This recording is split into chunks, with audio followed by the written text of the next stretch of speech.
Uden der er for. Christian Poulsen. Og på straffespark i søndags i hjemmekampen mod OB. Og det gjorde han ikke her.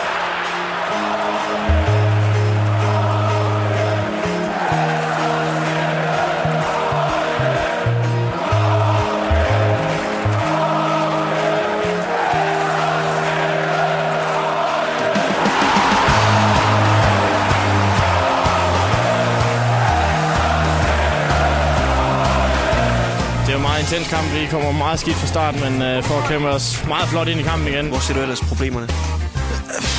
Hvor lang tid har du? Der gik lidt gør og godt i vores forsvar de første 20 minutter. Og vi har tradition for, at vi altid laver mål, ikke?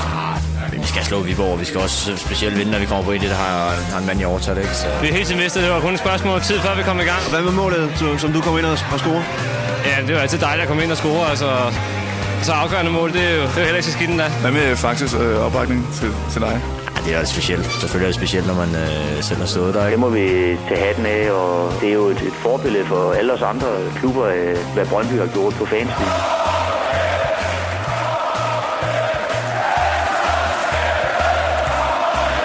Hvordan ser I mesterskabskampen?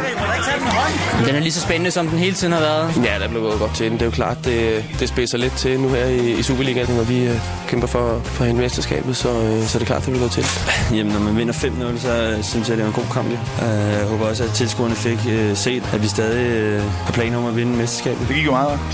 Ja, det må man sige. Jeg synes ikke, at han kom forbi mig, men altså, det kan også godt være, at han var træt. Per og Christian i midterforsvaret havde måske været hårdt ved ham, og så var han måske lidt træt, det ved jeg ikke. Hvordan har I spillet det med spændingen her til kampen i parken? Nu, det er ligesom den kamp, man har ventet til. Man kunne se, forspringet forsvandt mindre og mindre, og man vidste, det her det ville ske, og nu vil vi stå i sådan en position her. Kommer det hjem? Ja, selvfølgelig gør vi det. Der er en løs bold uden for feltet, og jeg rammer den godt, og jeg kan gå bag Rune ind i målet, så det var sgu dejligt. Mogens, var det mesterskabet, der kom hjem her? Ja, det er jo i hvert fald meget tæt på, men altså, vi skal huske på, at vi har en kamp tilbage, og den skal vi selvfølgelig være 100% koncentreret om. Ja, vi skal bare ud og vinde, men det skal være fuldt koncentreret, fordi man kan jo næsten ikke undgå at komme til at undervurdere sådan hold. Lyngby på næste søndag, eller på torsdag er det jo, dem skal vi slå, så jeg håber meget, at det var mesterskabet. Peter Madsen med en god aflevering, så var Lindorf skyder, og så er det Peter Madsen i anden omgang, og så scorer Peter Madsen! Cementerer Brøndbys mesterskab. Peter Madsen 1 minut inde i overtiden, og Brøndby foran med 2-0. Og hvem andre end Peter Madsen kan afslutte Brøndbys sæson.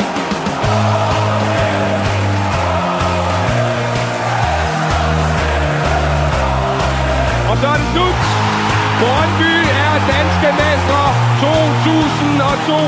Jeg synes faktisk, at det er det mesterskab, jeg sætter mest pris på. Så vi har ført 33 runder, ikke? Og det er alle de runder, der er spillet. Flytte byen, ja. Det ved jeg ikke, det går hvad. Ja, det tror jeg. Det er simpelthen essensen af det at spille fodbold, det er at vinde. Og så har jeg det altså rigtig sjovt, når vi gør det.